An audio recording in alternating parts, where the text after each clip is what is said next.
2017, que es que el presupuesto rural ha estado en una forma creciente, ha estado creciendo año con año desde el 2000, en este esquema de lo que es el llamado PEC, el Programa Especial Concurrente. O sea, todos los programas que tienen que ver con el campo, ya sea Zagarpa, Sedatu, Educación,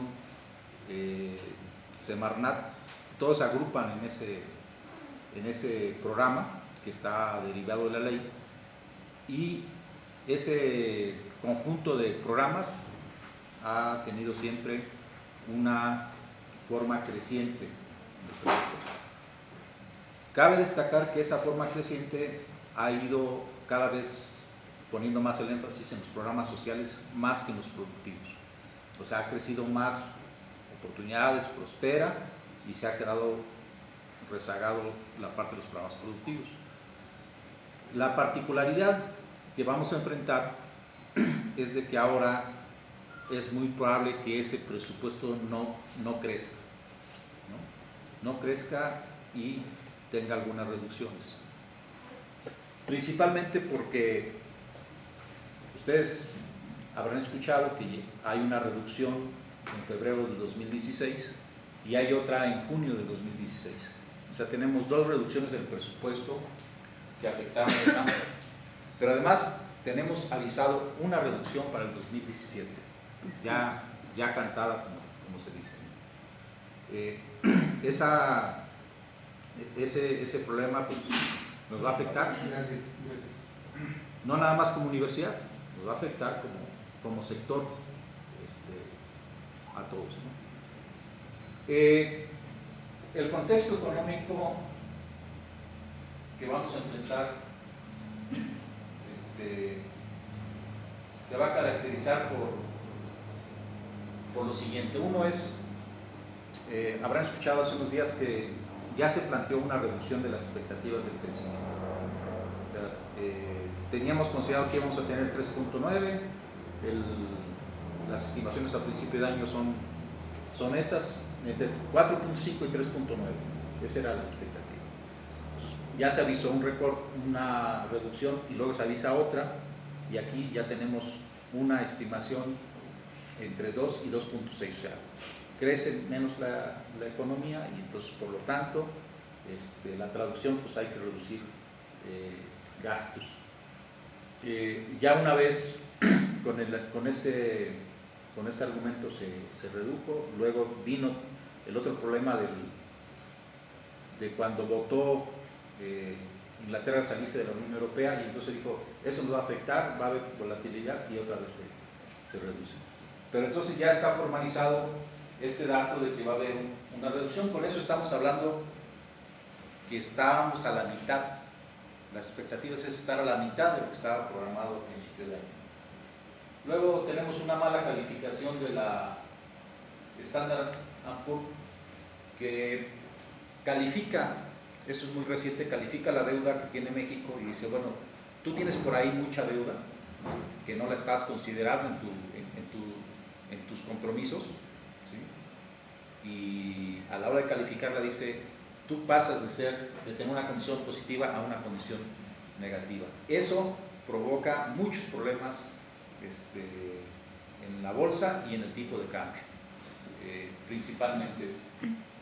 Aunque no tenga que ver con nuestra vida cotidiana, pues el problema es de que mucho, no tenga que ver con lo que hacemos nosotros, pero mucho de lo que toman las decisiones económicas sí se basan en estas calificadoras, ¿no?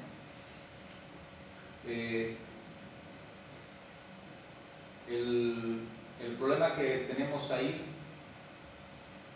es que esa decisión pues, llevó al dólar a 19.25, ¿no? Ahorita están 18.70 por ahí, ¿no? Pero ya podemos decir que en un año y medio el peso se ha deslizado 25%, que es altísimo, ¿no?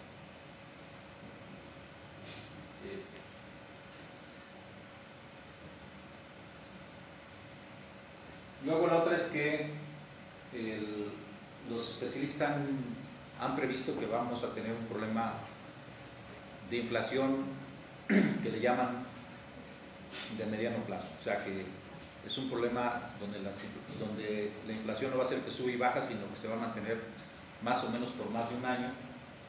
Y eso se debe mucho a que ha habido incrementos, que son incrementos al productor, pero que dicen ahora a la hora que se refleje al consumidor, entonces vamos a tener un problema mucho más fuerte, porque va a ser inflación estable. O sea que sube la gasolina y eso no necesariamente significa que el consumidor esté reflejando esos incrementos, ¿no? Se considera que son incrementos al productor, o sea, al que utiliza, al que hace el transporte, por ejemplo, ¿no? Ya a la hora que se refleje al consumidor, entonces va a tener esta característica. La otra es que siempre que sube la bolsa, la Reserva de Estados Unidos, sus tasas, pues provoca incrementos en todas partes,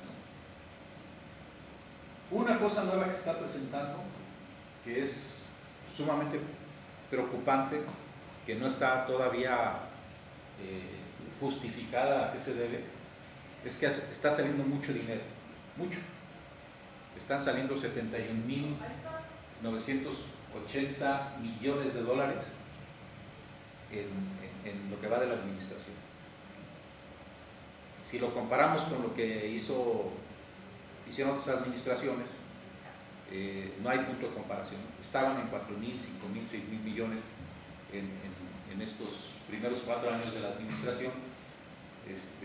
Ahora ha salido muchísimo. Y como decíamos ayer, son recursos que no estaban bien identificados, son recursos, muchos de lavado de dinero, son recursos, muchos que tienen que ver con corrupción, pero ha significado una descapitalización muy fuerte, que eso es lo que están calificando los organismos internacionales, ¿no? Se reduce la inversión extranjera directa, esto que decíamos nosotros que ha significado un motor para la economía nacional, ¿no? O sea, no estamos apoyados en el motor fuerte de la producción, sino más que nada en el motor que significa lo que llegue de exportaciones o lo que llegue de inversión desde fuera, ¿no? El otro asunto es, bueno, el incremento de los precios de la gasolina, que se dijo ya es el último, pero que es el último porque la ley dice que tienes una franja donde te puedes mover, ¿no? Ya llegó al tope. En ese sentido, pues, quiere decir que estamos llegando al tope máximo de lo que se pueden incrementar los precios por ley para esos dos productos, pero ahorita no tengo el dato, estamos hablando más o menos como de 2 pesos de incremento por litro de gasolina que se ha dado en estos dos aumentos.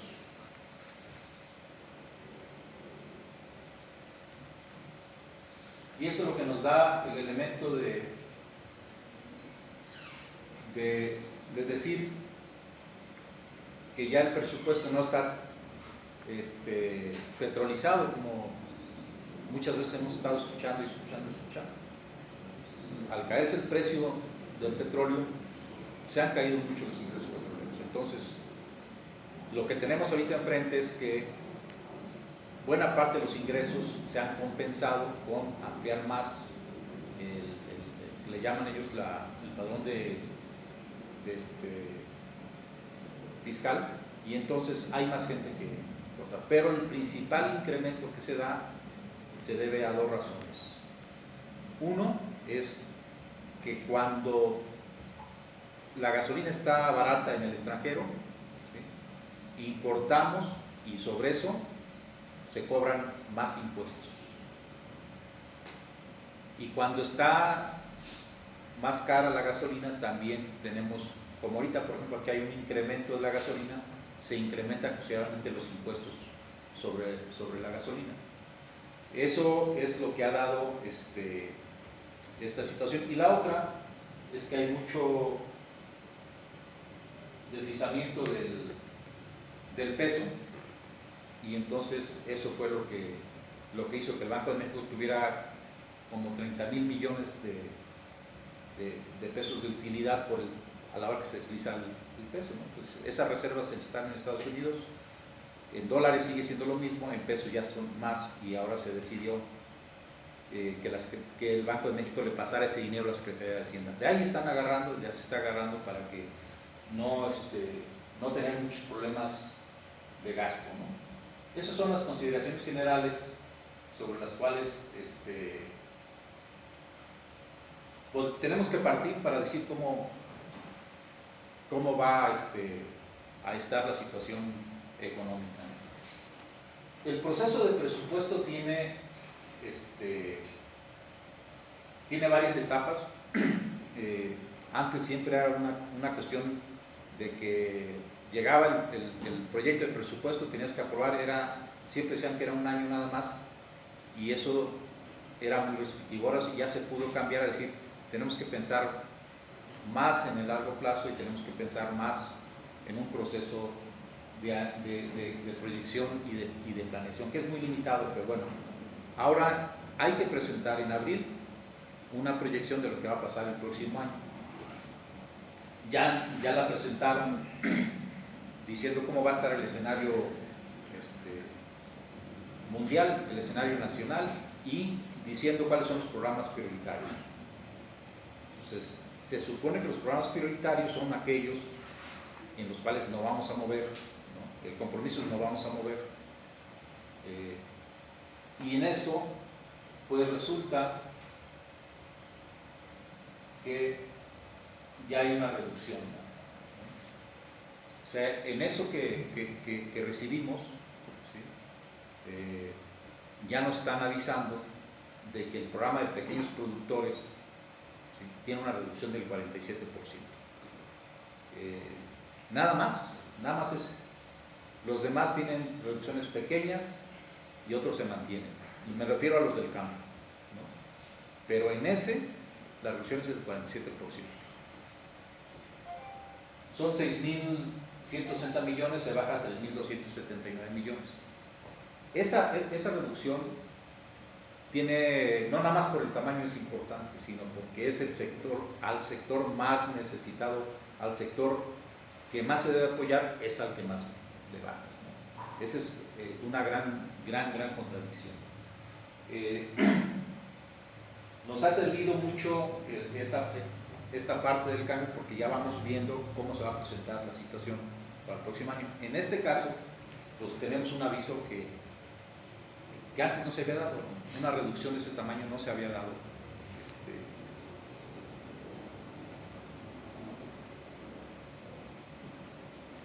Después se tiene que presentar cuál es la estructura con la que se trabaja, la estructura programática que se hace en junio. Se dice, yo tengo tantos programas, ahora voy a tener más programas, menos programas, o hago cambio. ¿Qué se está haciendo para el campo en este planteamiento, que es obligación que presente la Secretaría de Hacienda? Se dice, bueno, para el caso del campo yo voy a hacer dos modificaciones.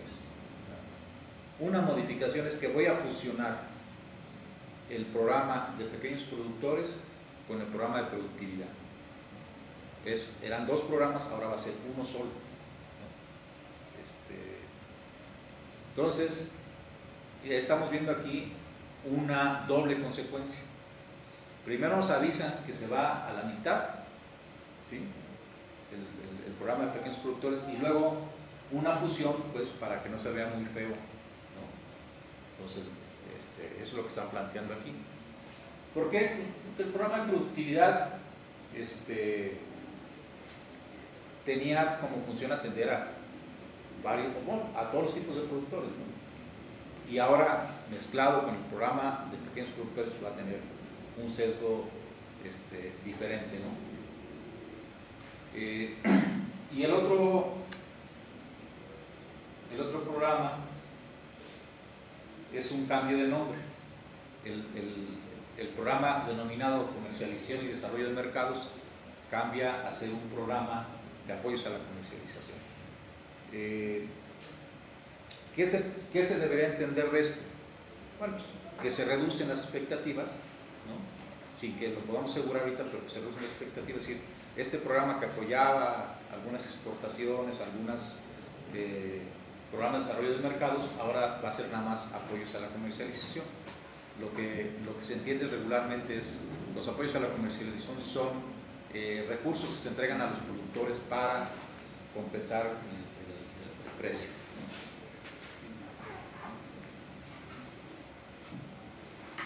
Bueno, se presenta el día de pasado mañana ya el presupuesto. Y corre el rumor de que hay una reducción de 20,000 millones de pesos a Zagarpa, ¿no? Como rumor. Lo aclaro como rumor porque ustedes están muy vinculados al asunto de las noticias. Tienen que estar atentos de lo que va a pasar. Esa es una cuestión que está provocando inquietud, ¿no? Decir que se va a reducir en esa forma. ¿Por qué? ¿Por qué es importante plantearlo así? Porque, miren, como les comentaba, año con año siempre hay posibilidad de subirle al presupuesto. Entonces se hace una bolsa y se comienzan a hacer discusiones y se comienzan a hacer negociaciones y se dice, sube la salud, súbele a seguridad, súbele al campo. Ahora se prevé que ese fondo no va a ser tan importante o no va a existir ese fondo con el cual se puedan compensar los errores con los que llegue el presupuesto, ¿no? Los otros puntos importantes es de que se tiene que publicar el presupuesto 15 días después de que se apruebe y tener reglas de operación antes de que se termine el año. Lo de reglas de operación es importante porque es donde está más concentrado el asunto de cómo dar y qué dar. Eso lo vamos a ver ahorita un poquito con más detalle. La parte de la evaluación es muy importante porque tenemos un sistema de evaluación que nos ha impedido prácticamente corregir esos problemas que tiene el presupuesto, ¿no? Y mucho de lo que se ha estado haciendo es hacer una evaluación que corresponda únicamente al programa y no a todos los objetivos que tiene la política pública. Ese ha sido un problema fuerte, ¿no?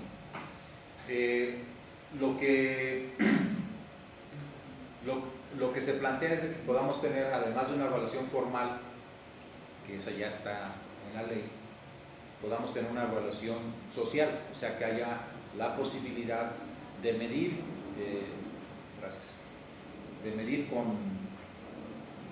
con los beneficiados cómo ha sido esa aplicación de los programas. Eso nos va a permitir tener un mejor apoyo porque llega el momento en que decimos, bueno, ahí está el programa de jóvenes. ¿Y cómo se hace la evaluación? Entonces voy a ir a ver a los beneficiados para preguntarles cómo estuvo la aplicación. Y eso es lo que se reporta, entonces dice que estuvo más o menos bien. Pero a la hora que se hace la evaluación social, resulta que en todo el país nada más se atendieron algo así como 3,000 jóvenes. Entonces dice, bueno, este programa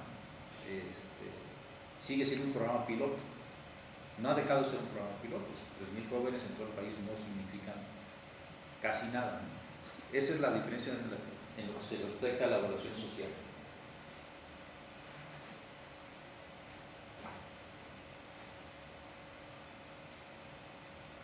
Luego,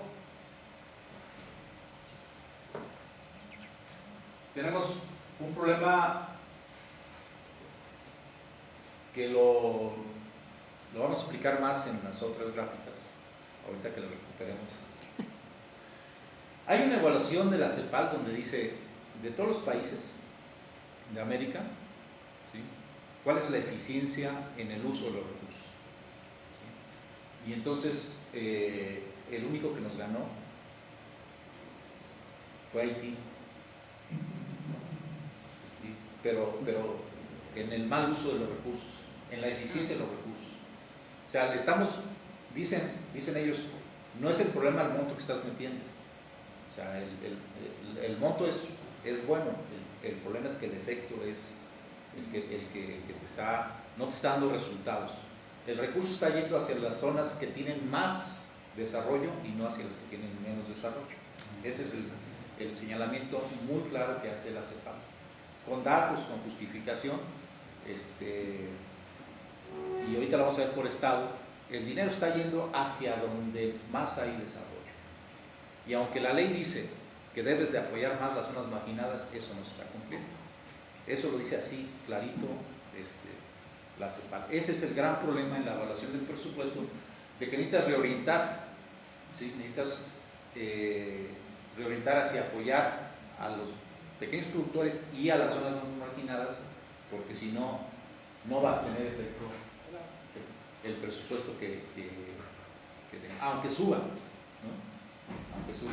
Entonces la calificación ahí es mala, y es un asunto que se debe de poner mucho la atención, porque pues, bueno, es una instancia bastante calificada la CEPAL en esta parte de las evaluaciones, ¿no?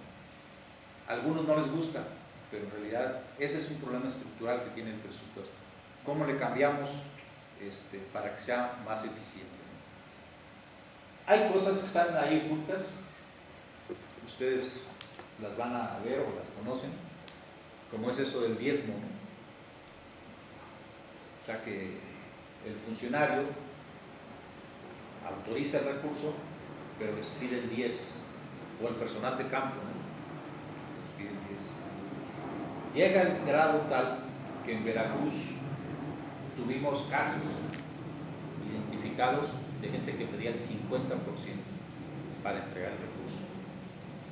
Entonces, nada más fíjense, en ese paso se está perdiendo el 10% de la eficiencia del 10 centavos por cada peso.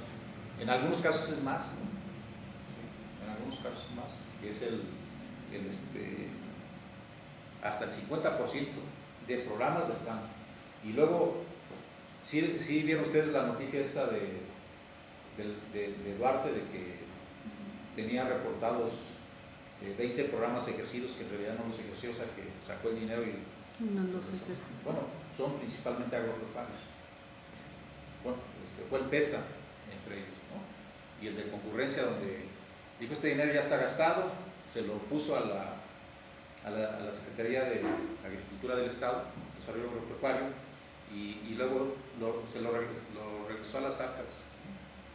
Entonces dijo, ya está gastado, y cuando llegó la Auditoría Superior dijo, no, le encontró más o menos 40 y tantos mil millones con esta operación.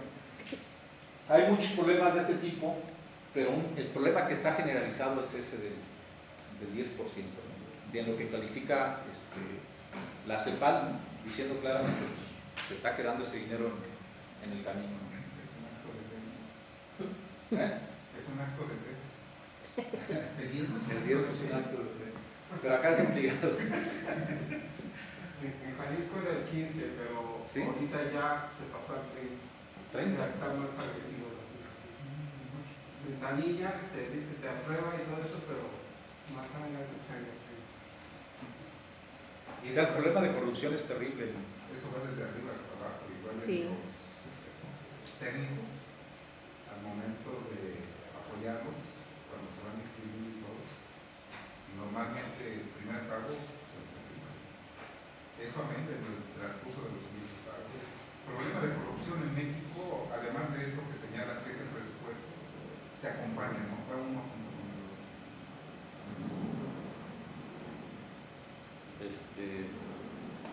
Y bueno, pues tenemos atorada todavía ahí la última reforma de lo que es transparencia, ¿no? Pero yo pienso que aunque salga la reforma, aunque salga todas las leyes de transparencia, no veo suficiente para combatir la corrupción. No va a ser suficiente todavía. Ley de 3x3, hay cosas importantes, pero se me hace todavía que son muy pequeñas los cambios legales como para atender el problema de la corrupción. Como dicen, está en todos lados, está en personal de campo, está en las instancias más altas de los estados. Por ejemplo, una discusión muy fuerte que se dio aquí es en este programa de agricultura familiar, ¿no? Que le dabas un paquete, pero ese paquete ya estaba contratado. Te decían, son 250 apoyos y ve con tal proveedor. Y ahí no estaba el problema, ahí no estaba el negocio. ¿Qué es lo que pidieron las organizaciones? Decir, mira, nada más danos chance de escoger el proveedor. Si no estamos perdiendo muchísimo, nada más con eso. Eso fue lo que lograron, ¿no? Porque había un solo proveedor en todo el país, ¿no? Entonces, ahí están los negocios. Sí.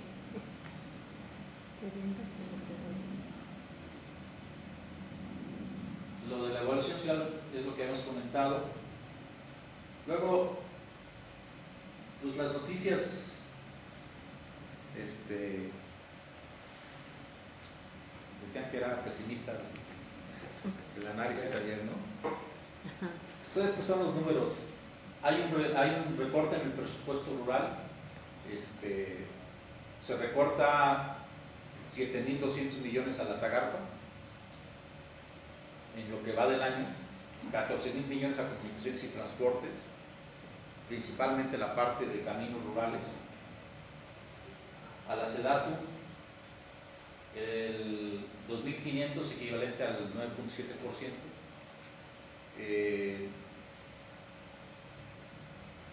Y en la Comisión Nacional de Pueblos Indios es terrible, 33%. Y eso que son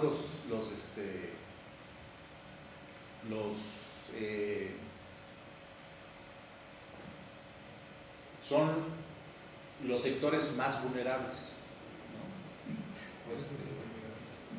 Y ahí se da en el fomento ganadero es el 21%, en infraestructura indígena es el 52%, ya visto por programa, ¿no? Ayer ibas por un secretario. Buena, indígena. En SEDATU es el 21% en el programa de infraestructura. El desarrollo forestal del Semarnat es el 9%. En el seguro popular, que es emblemático, es el 8.6%. En educación, el 25.3% en educación media y superior. Aquí esto generó mucho nerviosismo en Chapingo, porque están reduciendo el 25%. Bueno, no está aquí Chapingo, ¿no? Esto es el sector educación para todas las universidades. Chapingo está sectorizado en Zagarpa. Pero bueno, es un golpe muy fuerte para la educación superior. No incluye aquí salarios, pero sí muchos programas de educación superior. Cedesol,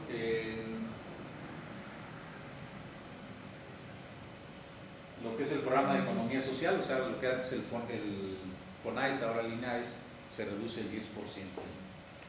Esas son las reducciones que se dan en el 2016. Y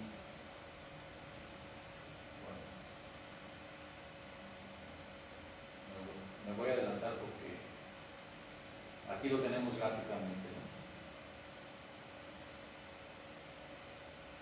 Bueno, este es el documento oficial de la Secretaría de Hacienda, donde está su proyección 2017, y aquí es donde nos está diciendo lo que va a pasar 2016-2017, ¿no?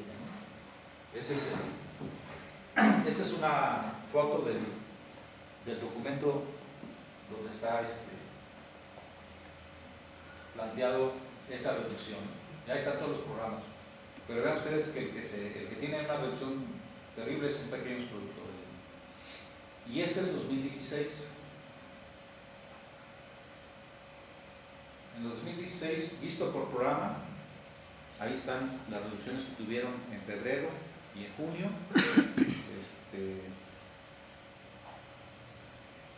Y lo que está pasando en cada uno de los programas. Tenemos primero Zagarpa, luego CDI, Semarnat, SEDATU,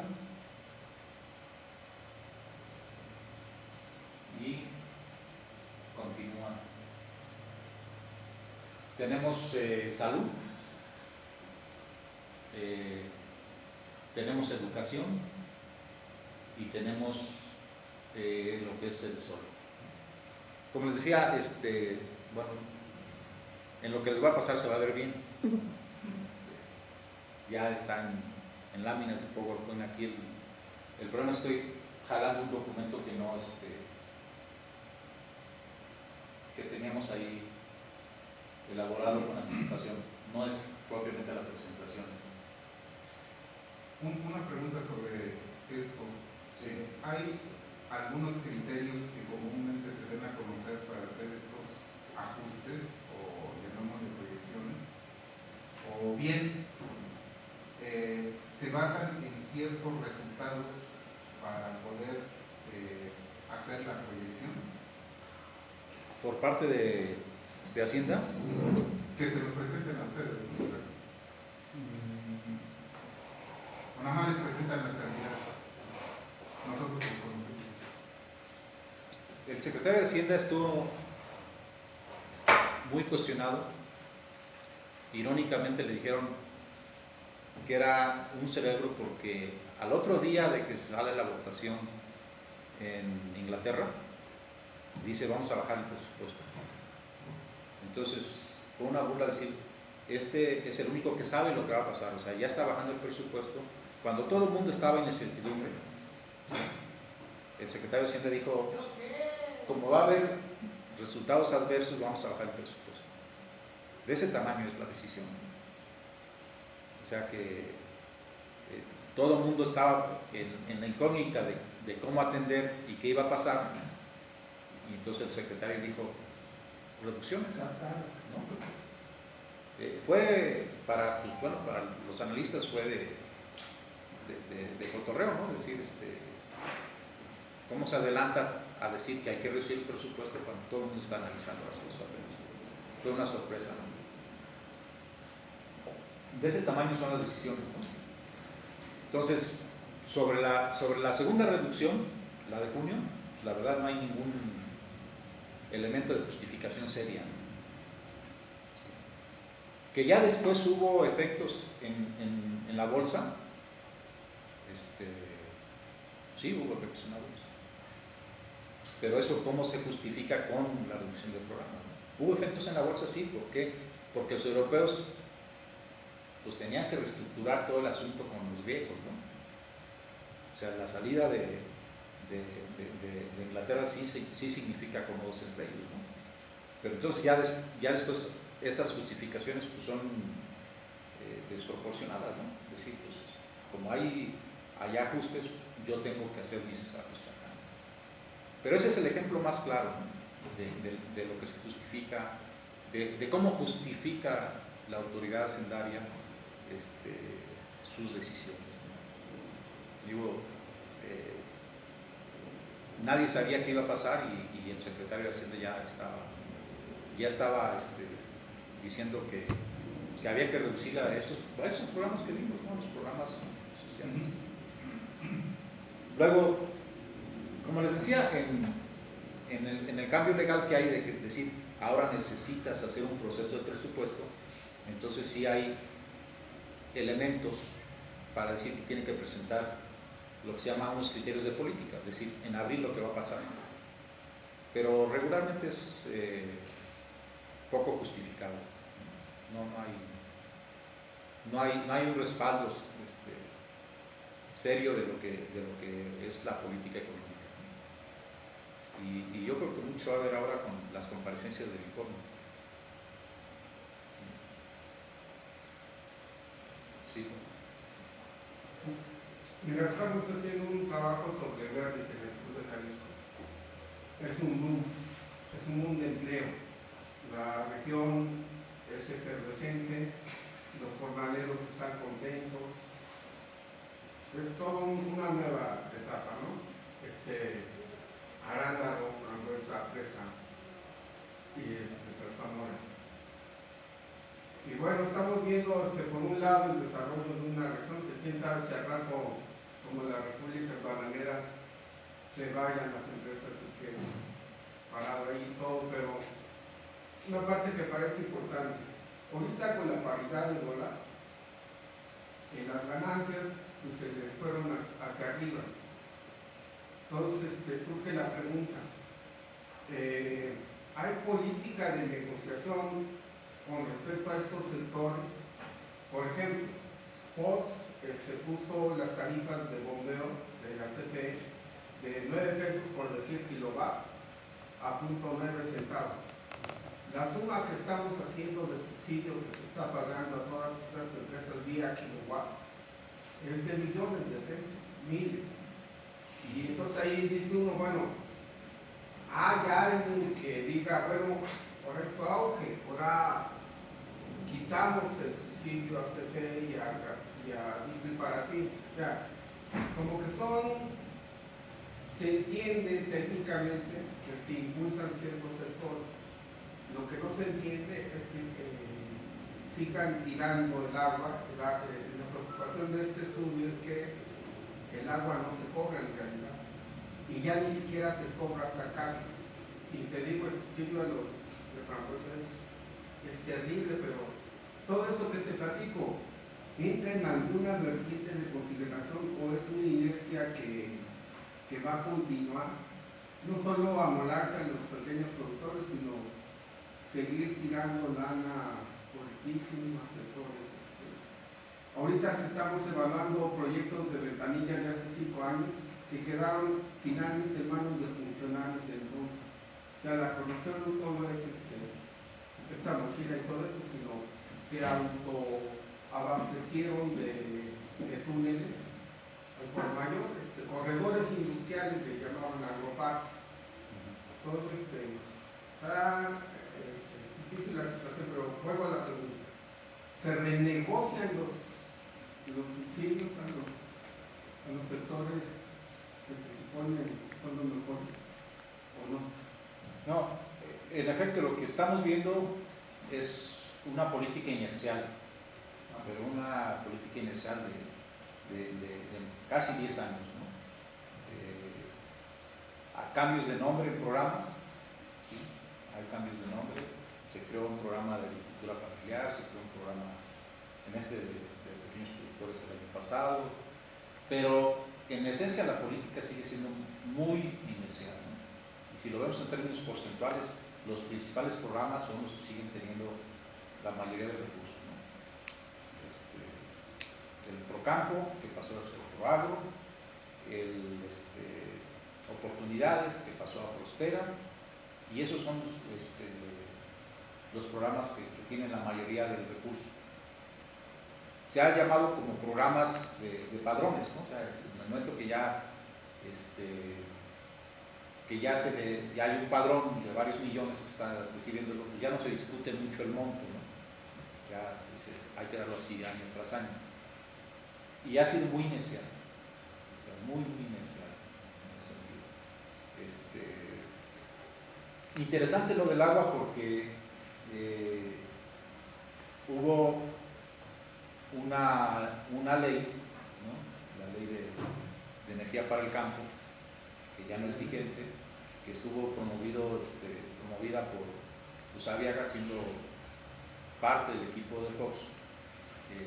Se aprobó en el Congreso y él la promovió y eso era la justificación para esas tarifas especiales, ¿no? Aún así, se sigue dando y una de las cosas que no se ha podido detectar con claridad es bajo qué rubros se están dando todavía esos estímulos, ¿no? La ley dice que debe haber un presupuesto creciente, pero regularmente esto se hace mucho en negociaciones, no tanto en la ley. En la ley dice que se debe de hacer un análisis y se debe de hacer una consulta sobre el presupuesto. Entonces, muchas veces en esa consulta no se hace o simplemente una reunión sorpresiva en el Consejo Mexicano y dicen que eso fue la consulta. Pero en realidad no está todavía, no hay una consulta. El presupuesto creciente significaría eso, el presupuesto multianual significaría pues que no haya estas variaciones tan fuertes en términos de decir, se cae a la mitad de este programa. Un presupuesto multianual te va a decir que tú puedas tener una proyección de que en 3 años, 4 años vas a tener la disponibilidad de ese programa. Y aquí hay un elemento muy, muy fuerte. El asunto de atar el presupuesto a metas. No tenemos metas. No hay metas del presupuesto. No hay metas para casi todo, pero particularmente para el campo no lo hay. Cuando uno ve el presupuesto dice Procampo, entrega de apoyos a 2.8 millones. Esa es la meta. Entonces cualquier funcionario va a cumplir fácilmente con esa meta. O sea, mi meta es entregar ese dinero a 2.8 millones. Otra meta del programa ganadero es entrega de 100,000 paquetes de vientres. Entonces esas en realidad no son metas, ¿no?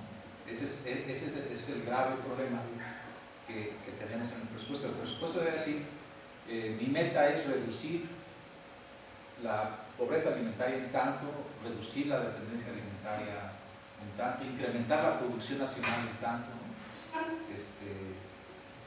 incrementar la producción de maíz en 1 millón de toneladas, 2 millones de toneladas. Esa debería de ser mi meta. No es lo mismo que diga PIMAF, voy a entregar 1 millón de paquetes, a decir que vamos a tener 1 millón de toneladas adicionales de maíz. Entonces, eso pues es una deficiencia, digámoslo así, elemental, ¿no? En la que estamos viviendo. La verdad es que ustedes recordarán que hace un año se mencionó mucho el presupuesto base cero. Sí, vamos a hacer un presupuesto base cero. La gente que se ha metido mucho a este tema, pues viene una crítica muy fuerte, porque dice, no, si no tienes metas, pues no tienes en realidad sobre qué programar, ¿no? ¿Cuáles son tus metas, ¿no? Por ejemplo, la universidad puede decir, yo tengo como propósito tener una plantilla de alumnos, de 1,000 alumnos más, o 100 investigadores, 100 investigaciones más. Eso es una meta, ¿no? En el caso del campo, pues no está así. No es lo mismo decir, voy a hacer 100 investigaciones más, a decir, le voy a pagar a 100 investigadores, ¿no? Eso es muy diferente. Y el presupuesto base cero partía, como estrictamente es la filosofía del presupuesto base cero, es decir, yo parto de cero. Yo defino mis objetivos y defino mis metas. Y sobre eso, bueno, no hubo eso. En realidad el presupuesto base cero sirvió para bajar programas, para bajar recursos, para reducir, pero no hubo nunca un presupuesto base cero, ni una discusión del presupuesto base cero. Hay que seguir insistiendo mucho en el asunto de las metas, porque si no hay metas no hay rumbo, ¿no? En ese sentido.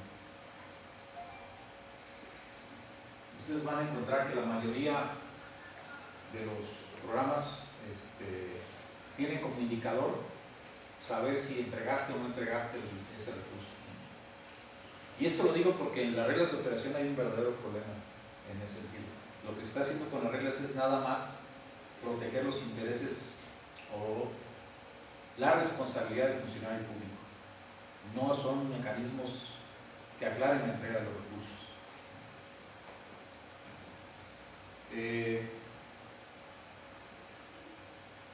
Es importante incluir el tema de la soberanía alimentaria, la planificación participativa y las metas de bienestar social para estas políticas públicas, ¿no? El otro punto fuerte es abandonar el carácter asistencial. Hay un problema muy grave en la política pública por ello, ¿no? Se convierte en más importante dar un apoyo asistencial que a la hora que se termine ese apoyo, pues la gente va a seguir con el problema, a generar capacidades para que para que la gente solucione el problema, ¿no? Entonces, decimos, hay que hacer una conversión hacia una política productiva y dejar la política asistencial. Está desproporcionado el dinero que se va, por ejemplo, a Prospera en relación a los programas productivos que tenemos. ¿Por qué? Bueno, porque tiene más resultados electorales el repartir un apoyo que el hacer programas productivos, ¿no? Esa es la razón. Nada más, dense cuenta, Prospera llega a 6 millones de familias. Estamos hablando de 30 millones de habitantes en términos generales. Entonces dicen, no, pues no, ese es un programa asistencial, ese es un programa que tiene como propósito sí apoyar, pero si seguimos en esa inercia, vamos a seguir perdiendo capacidad productiva y vamos cada vez más a estar comprando y comprando más productos interesantes. Vamos a ver más adelante un planteamiento que se ha estado armando, donde decimos, si pudiéramos hacer que la gente que está en oportunidades compre los alimentos ahí, en su comunidad, tendríamos un impacto muy fuerte, ¿no? Lo que hicieron los brasileños, ¿no? Ellos dijeron, estamos en un círculo vicioso con el problema alimentario y vamos a convertirlo en un círculo virtuoso. ¿Y qué hicieron? Agarraron y dijeron, a ver, aquí la escuela de esta comunidad va a tener dinero para dar meriendas, le llaman ellos, no desayunos. Aquí le llamamos desayunos, ellos le llaman meriendas. Pero ese presupuesto es para que tú le compres a la comunidad. Y eso es lo que lo que permitió reactivar el mercado, hacer que la gente de la comunidad tuviera un mercado seguro para sus mismos hijos, ¿no? Producen, le venden al programa de meriendas, y el programa de meriendas pues, y entonces eso y los comedores generaron una dinámica importante. El presupuesto sirvió para reactivar la economía y así fue como ellos transformaron considerablemente todo el problema de la pobreza, sacando alrededor de 19 millones de personas que estaban considerados en pobreza alimentaria porque no tenían las 3 comidas, pero simplemente con darles la merienda ya salían de esa condición de pobreza alimentaria. Hay alrededor de 40 millones de meriendas que reparten ellos al día, ¿no? En Sao Paulo, que es más o menos como la Ciudad de México, entregan 1.800.000 meriendas y era un grupo de puros jóvenes.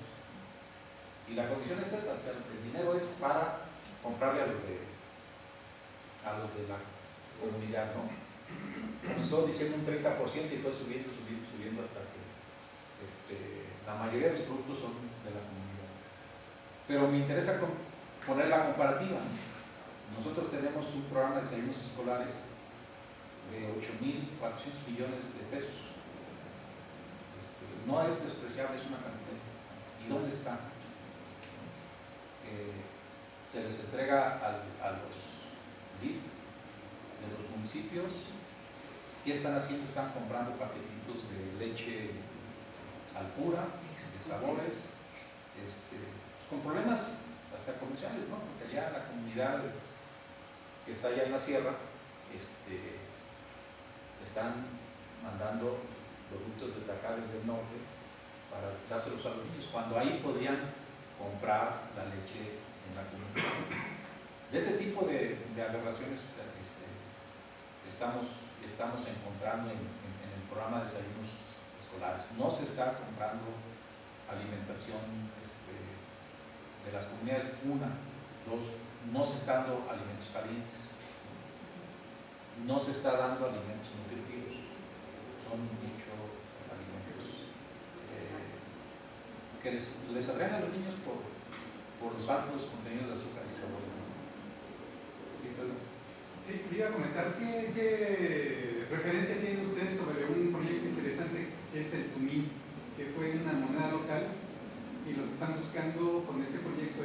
fortalecer la economía justamente local.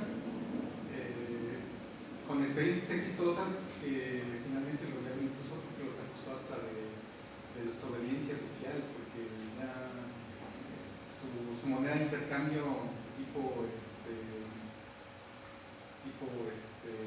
ay, se me fue el nombre, ¿Trueque? tipo trueque, se estaba fortaleciendo localmente, pero ya no están ocupando casi el peso, pese a que tiene una modalidad mixta para el intercambio de mercancías y servicios. Sí, eso es muy importante porque yo creo que el paradigma con el que estamos actuando debe de cambiar. O sea, el paradigma en el que estamos ahorita es orientar todo hacia el mercado exterior.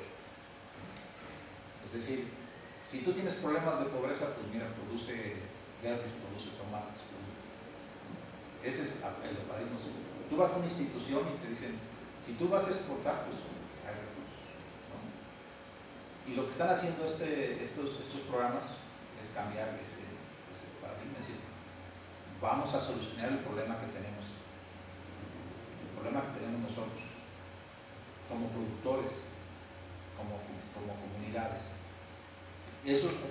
Ahí está lo acertado de sus mecanismos, ¿no? De no seguir en la idea de que es próspero nada más el que exporta, van a exportar muy pocos, ¿no? Sino es próspero precisamente el que puede tener el control de su economía. Ese cambio de paradigma va a ser fundamental para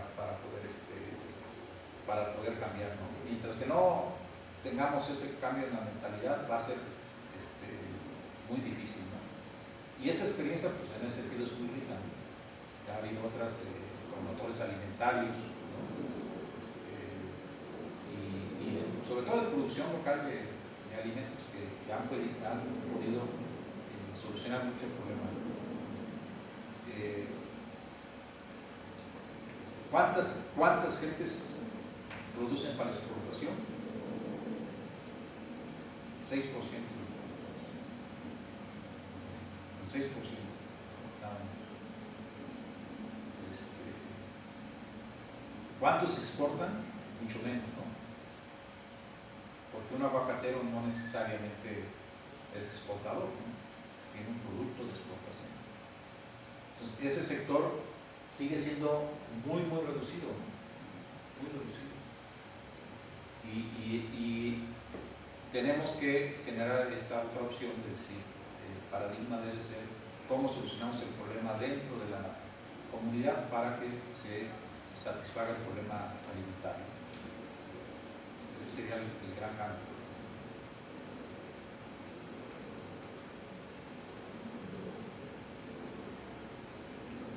Bueno, establecer metas y objetivos claros.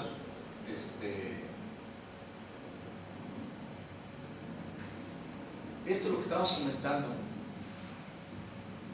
Lo que estamos comentando es que hay dos grandes contrasentidos en la política. Uno es, gastamos más en importar alimentos que en producirlos. Y es una aberración, pero es una realidad. Estamos importando 27.560 millones de dólares en alimentos. 27.560. Si los convertimos a pesos, son al tipo de cambio ahorita, son 540.000 millones de pesos.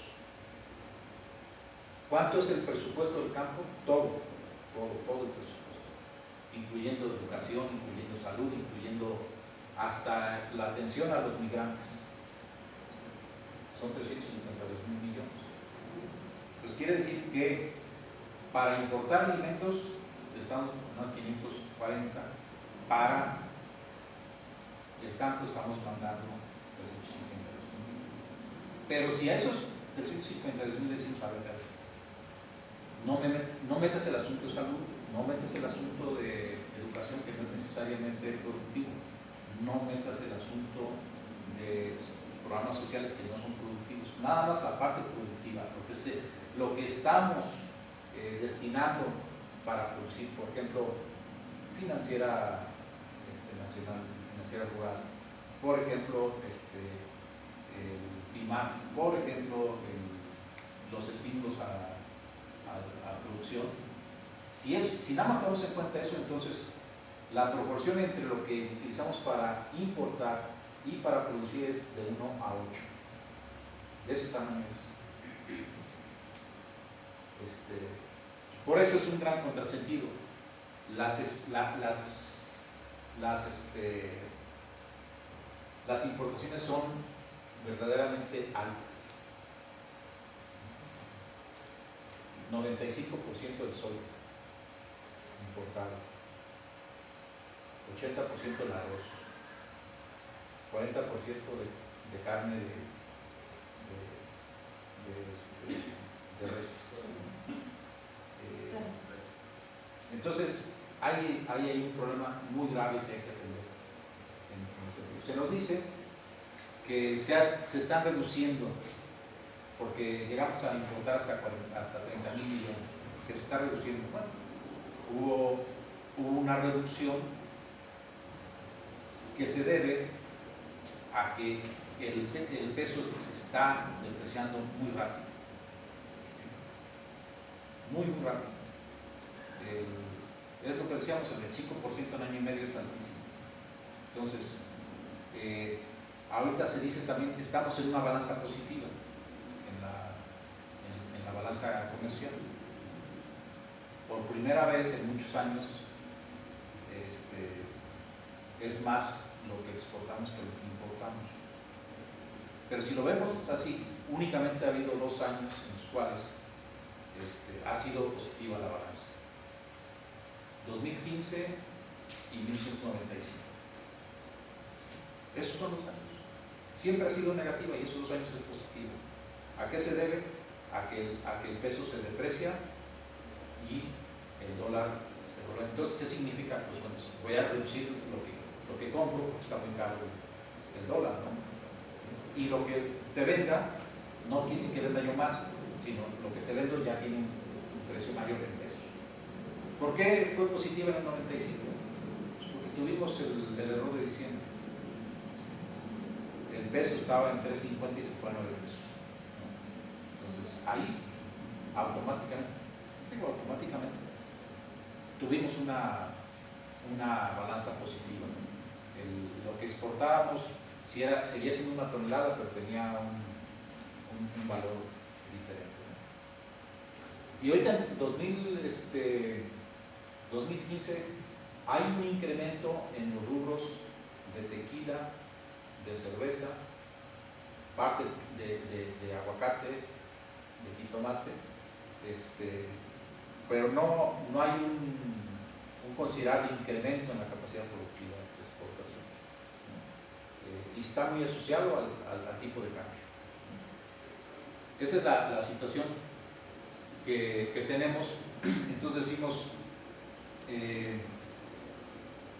ese contrasentido necesita que el presupuesto así claramente lo invierta, ¿no? lo atienda, porque si es verdaderamente les digo, esas son las proporciones entre lo que importamos y lo que estamos invirtiendo para la producción de alimentos, de 1 a 8. Y el otro gran contrasentido es que decimos, si el campo es donde se producen los alimentos, pues lo más grave es que tengamos ahí la mayoría de la población con pobreza alimentaria. Según el Coneval, tiene de 28 millones de población en México que tiene pobreza alimentaria. La pobreza alimentaria es que no alcanza a tener las 3 comidas al día, ¿no? Se puede tener 2, pero no tiene las 3. Hay 28 millones en México.